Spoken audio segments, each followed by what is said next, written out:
నమస్తే. ఈరోజు మనం పలుగుతండకు రావడం జరిగింది.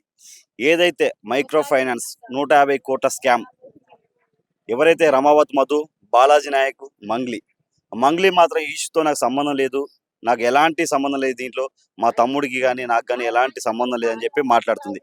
కానీ మరి రమావత్ మధు ఇంటి దగ్గర ఫోటో, నైట్ పూట వచ్చి ఫోటో ఎందుకు దిగింది, కొన్ని ఫొటోస్ కూడా మనం మీడియాలో రిలీజ్ చేయడం జరిగింది, మన ఛానల్ కూడా చూపించడం జరిగింది. మరి చాలా మంది బాధితులు అయితే మాట్లాడించే ప్రయత్నం చేద్దాం. అమ్మ నమస్తే. ఏం పేరు అమ్మ? మీ పేరు? మంజుల సార్. మీరు ఎన్ని కోట్లు అమ్మా? మీరు ఎన్ని కోట్లు ఇచ్చారు? 10 కోట్లు ఇచ్చినాం సార్. 2 months ఏమో ఇంట్రెస్ట్ ఇచ్చిండు సార్. తర్వాత ఇట్లా ఈ మ్యాటర్ జరిగేసరికి అక్కడ ఆగిపోయినాయి సార్. అంతే సార్. మీరు 10 కోట్లు మీరు ఆయన తీసుకొచ్చి ఇచ్చారమ్మా? జనాల దగ్గర నుండే సార్. మా జనాల దగ్గర మా చుట్టాలు, మళ్ళీ బయట వాళ్ళు అందరు ఇచ్చినారు సార్. ఎంత వడ్డీ ఇస్తామని చెప్పారు మీకు? 10 రూపాయలు 15 రూపాయలు వడ్డీ సార్. మీరు ఇక వడ్డీ ఎక్కువ వస్తుంది అని చెప్పి ఆశపడి మీరు తీసుకొచ్చి డబ్బులు ఇవ్వడం జరిగింది. మరి ఇప్పుడు డబ్బులు ఇచ్చిన ఎవరైతే మీకు అప్పించిన వాళ్ళు మరి ఏమంటారు ఇప్పుడు? వాళ్ళు రోజు ఇంటి మీదకి వచ్చి కొడుతున్నారు సార్. రోజు ఇంటి మీదకి వచ్చి కొడుతున్నారు. పొలాలు అమ్మి ఇవ్వండి, ప్లాట్లు అమ్మి ఇవ్వండి, లేకపోతే మా ఇంటికి వచ్చి పని చేయండి అని ఎట్లా పడితే అట్లా బూతులు తిడుతున్నారు సార్.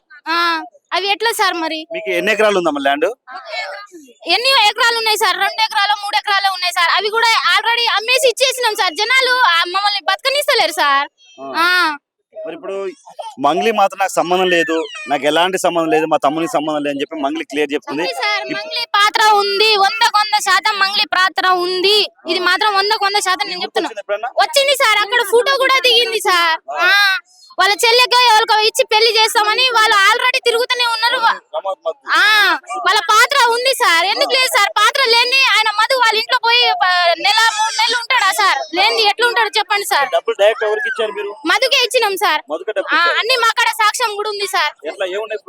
పాన్సరీ నోట్లు ఉన్నాయి, ఆయన సైన్ చేసింది ఉంది, అన్ని ఉన్నాయి సార్. బ్యాంకు స్టేట్మెంట్లు అన్ని ఉన్నాయి. ఆన్లైన్ లో కొన్ని ఇచ్చినాం సార్, క్యాష్ కొన్ని ఇచ్చినాం సార్. రమావత్ మధు అనే వ్యక్తి ఎన్ని రోజుల నుంచి ఇక్కడ లేడమ్మా, తప్పించుకుని తిరుగుతున్నాడు? సంవత్సరం అయింది సార్. పైసలు ఎప్పుడు ఆగిపోయినాయో అప్పటి నుంచి ఫలారీలోనే ఉన్నాడు సార్. ఇంటి ముఖం కూడా వచ్చి చూస్తలేడు సార్. మీకు ఎన్నేళ్ళ వడ్డీ వచ్చిందమ్మా ఇప్పుడు? 2 months వచ్చింది సార్ వడ్డీ. ఎంత ఇచ్చారు వడ్డీ? 10 రూపాయలు వడ్డీ ఇచ్చిండు సార్. 10 రూపాయలు కాడికి అందరికి, కొంతమందికి 15 రూపాయలు ఇచ్చిండు, మాకు 10 రూపాయలే వడ్డీ ఇచ్చిండు సార్. 8 రూపాయలు 9 రూపాయలు 10 రూపాయలు అంతే ఇచ్చిండు సార్. మా ఆయన పోలీస్ జాబ్ చేస్తాడు సార్. మా ఆయనకి మొత్తం నాశనం చేసిరు సార్ వీళ్ళు. ఒక్క నిమిషం, మీ ఆయన పోలీసా? ఏం కానిస్టేబుల్ చేస్తారా? రేవంత్ రెడ్డి గారు చూసారా? ఒక గవర్నమెంట్ ఎంప్లాయీ కానిస్టేబుల్ అంట, పోలీస్ జాబ్ కానిస్టేబుల్ అంట. ఒక కానిస్టేబుల్ కూడా ఇందులో మోసపోయారంటే చూడండి మరి ఇక ఎంత మోసం చేశారంటే జనాల్ని. కాదమ్మా, మీ ఆయన చదువుకున్న వ్యక్తి, గవర్నమెంట్ జాబ్ ఎలా సార్? నమ్మలేదు సార్. అన్నా నువ్వు ఈ జాబ్ కంటే ఎక్కువ బాగుపడతావు, 15 రూపాయలు వడ్డీ ఇస్తాను అన్న, నువ్వు దీనికంటే ఎక్కువ అయిపోతావు, నువ్వు పొలిటికల్ ఇది అది అని మా ఆయనకు మోసం చేసిండు సార్ మధు. పోయింది సార్ జాబు. ఇంకా ఈ సంవత్సరం అయింది సార్.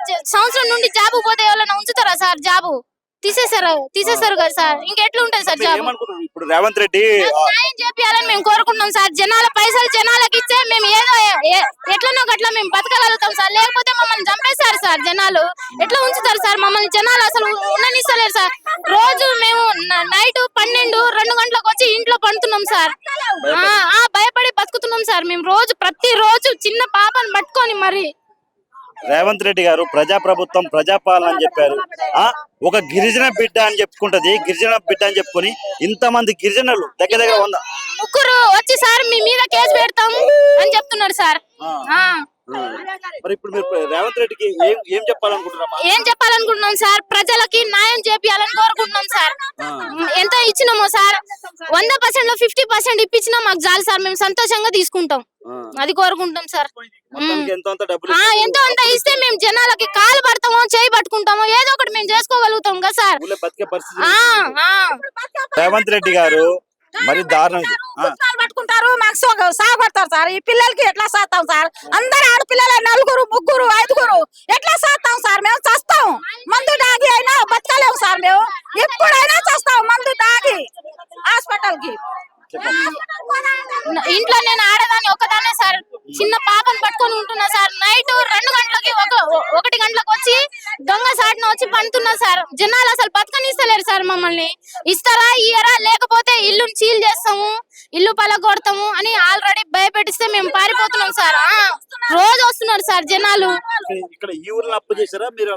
బయట కూడా సార్ మా ఫ్యామిలీ, మా చుట్టాలు వాళ్ళు ఉన్నారు కదా సార్, వాళ్ళ కాడ నుంచి కూడా తీసుకొచ్చినాం సార్. నేను గిరిజన బిడ్డ, నేను గిరిజన బిడ్డకు సంబంధించిన నేను అని చెప్తుంది.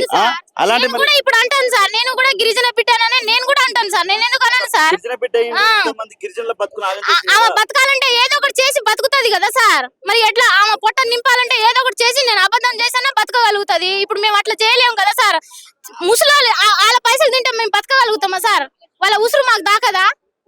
అదే ఆలోచిస్తున్నాం సార్. మాకు ముసలోళ్ళ పైసలు వద్దు, మాకు జనాల పైసలే వద్దు సార్. మాకు 0 పైసలు వచ్చినా చాలు, మేము జనాలకి న్యాయం చేయాలని కోరుకుంటున్నాం సార్. ఒక్క పాప సార్, ఒక్క పాప. నేను ఒక్కదానే ఉంటా సార్. మా ఆయనకు జైల్లో వేసిర్రు, మా ఆయన జైల్లో ఉన్నాడు ఇప్పుడు.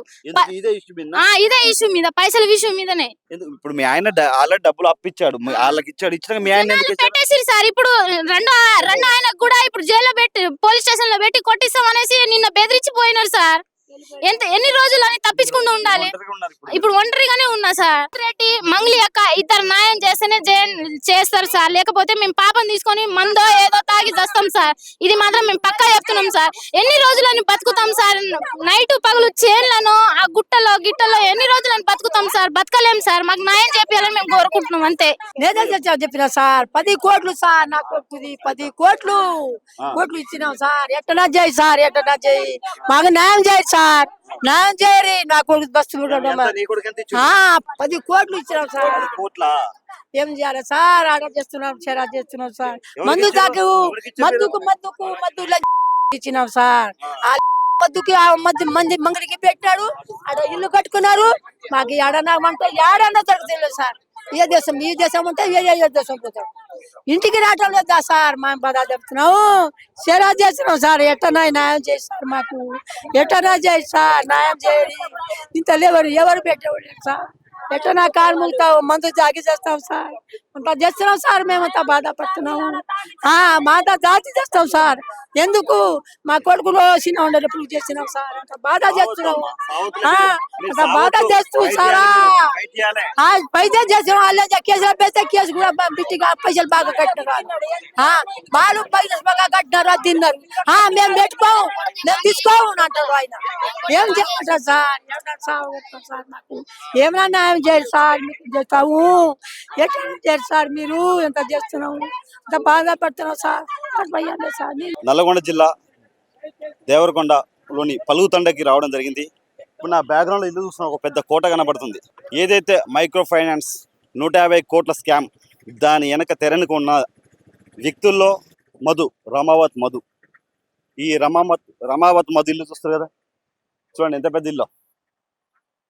ఇంత పెద్ద ఇల్లు కట్టి ఎవరి డబ్బులతో కట్టావురా మధు ఆ ఇల్లు? నువ్వు కష్టపడ్డ డబ్బులారా? ఇంత పెద్ద ఇల్లు కట్టావు, ఎవరి డబ్బులురా? ప్లీజ్ ఏమనుకోకండి, అరే తోరే అంటున్నా, ఆవేశం. ఇంతమంది బాధితులు, ఇంతమంది పేద ప్రజల జీవితాలను ఆగం చేశారు కదా, ఆవేశం. ప్రజలు సొంతూరు, మళ్ళీ పక్కూరు ఎవడో కాదు, నువ్వు ఇదే ఊర్లో పుట్టి ఇదే ఊర్లో ఉండి వాళ్ళతో అన్న, తమ్ముడు, చెల్లె, బాబాయ్, పిన్ని అంటూ తిరిగి ఇంతమంది జీవితాలను ఆగం చేశావే. అసలు ఎవడిచ్చాడు నీకు? ఎవడిచ్చాడు? మంగ్లీకి సంబంధం లేదని చెప్పి మంగ్లీ చెప్తుంది. మరి మంగ్లీ నీ ఇంటికి ఎట్లా వచ్చింది? ఎట్లా ఫోటో దిగింది? నువ్వు మంగ్లీ వాళ్ళ చెల్లెని పెళ్లి చేసుకుంటావు అని చెప్పి మంగ్లీని చాలాసార్లు ఇక్కడ పిలిపించి పాటలు పాడిపించి డాన్స్ లేపించి ఇవన్నీ చేయించావు కదా.